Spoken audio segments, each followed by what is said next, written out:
Emisión.net.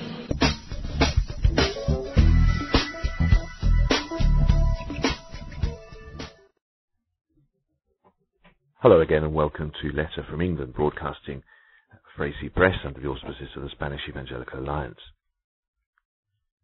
The question of the relationship between Islam and terrorism has been much discussed in recent years, particularly since the attacks in North America in September 2001.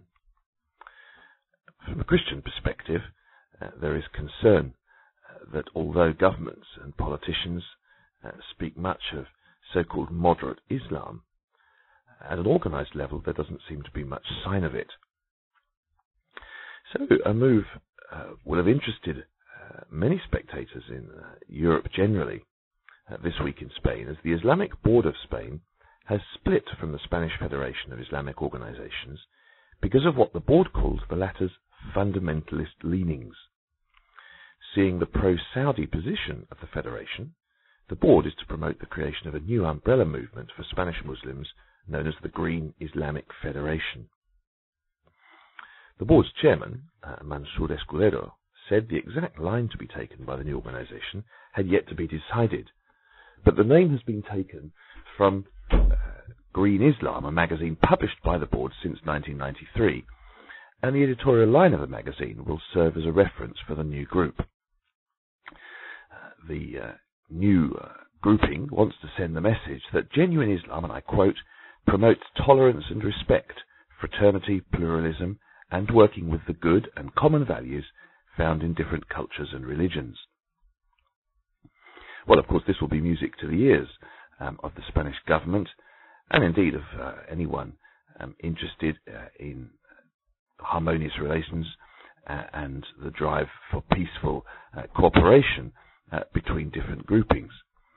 Other people may be more sceptical and wonder really whether this is just not talk, and we'll wait to see if it can become reality.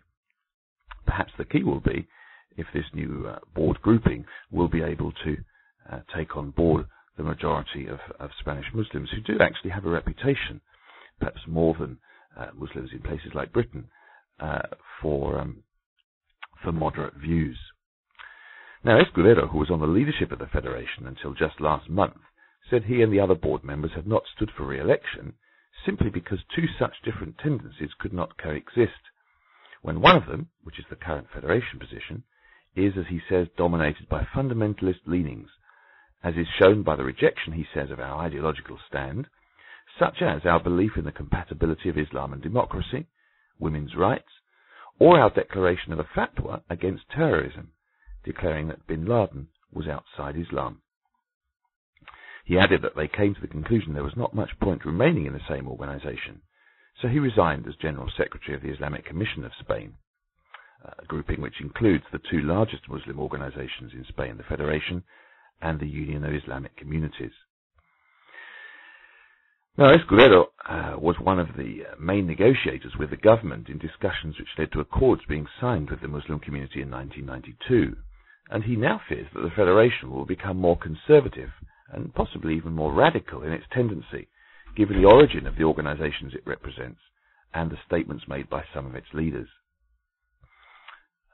His fears may be well founded because the Federation's new leadership includes the Imam of the main Madrid mosque, Moner Amaseri, and the representative of the Islamic community of Fuengirola in the south of Spain, Jaire Suliem Isli. The Federation's new chairman, Felix Herrero, leads a mosque called the Union, which was raided by police in December looking to break up a terrorist cell. Among those arrested were some men who had worked as imams at the mosque and others who lived in the building. Well, whatever the truth of the new leanings of the Federation and whatever tendencies it takes, the creation of this Green Islamic Board is an interesting move. Evangelical Christians in Spain particularly will be hoping that the average Muslim in the street, if such a thing exists, will stand by the more moderate views and declarations of the board and will eschew the more radical groups particularly those perhaps with pro-Saudi or other leanings or tendencies. And what for Europe generally? Well, particularly in Britain, there is much concern that the government is seen to be kowtowing to Muslims and yet not affording particularly Christians the same kind of rights or privileges.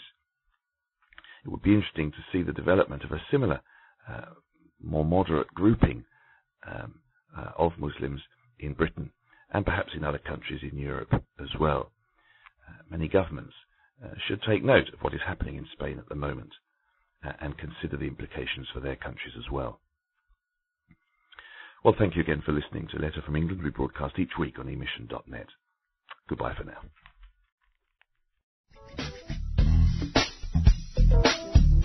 Emisión.net